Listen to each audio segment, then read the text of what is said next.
আসসালামু আলাইকুম সুপ্রিয় খামারি ভাইরা, ঠিক এই মুহূর্তে আপনাদের কাটিং রোপণ করার পর এক সপ্তাহ পর বা 10 দিন পর যে অবস্থা হয় আমি আপনাদের সেটা দেখাচ্ছি। ঠিক দেখেন, কাটিংগুলো থেকে ফোট বের হয়ে মাশাল্লাহ বড় বড় হয়েছে, আপনারা দেখতে পাচ্ছেন। এটা ঠিক রাস্তার পাশেই, একটু যদি ফাঁকা জায়গা থাকে আমার জমির উপর, এখানে দেখেন আমি কাটিং দিয়েছি। তো দেখতেই পাচ্ছেন এই কি সুন্দর মাশাল্লাহ হয়েছে।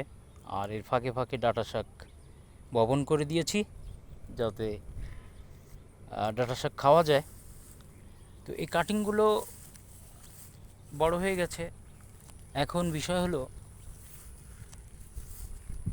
এটা আপনাকে একটু সার যদি এখানে ইউরিয়া দিতে পারেন, সাথে হালকা পটাশ আর ড্যাপ সার তো দিবেনই, মিক্স করে যদি এই কাটিংয়ে দিতে পারেন, খুব দ্রুতই এরা বর্ধনশীল।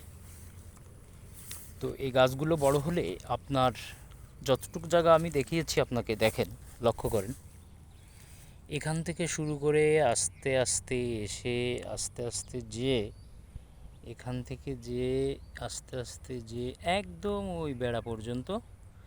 তো এখানে যতটুকু আছে মাশাল্লাহ, একটা গরু যদি আপনি পালন করেন, তো এক পাশ থেকে কেটে এইটা নিয়ে খাওয়াতে খাওয়াতে আপনি আর এক পাশ থেকে বড় হয়ে যাবে, আবার সার বপন করবেন, এর ফলে আপনার হয়ে যাবে। এবং ওই যে ভেড়িতেও চারপাশে দেখেন ছোট ছোট আছে কাটিং, আমি দিয়েছি, শুধু পূর্ব পাশে দিনই।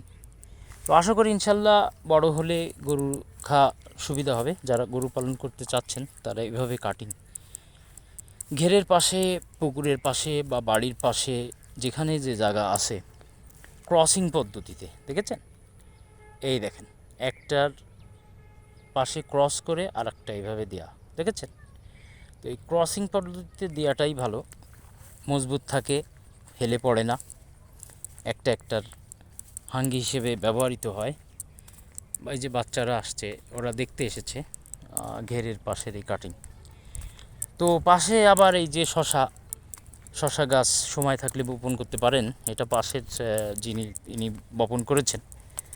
তো যাই হোক ভিউয়ার্স, চলেন আজকের মতো এখান থেকে বিদায়, ভালো থাকেন।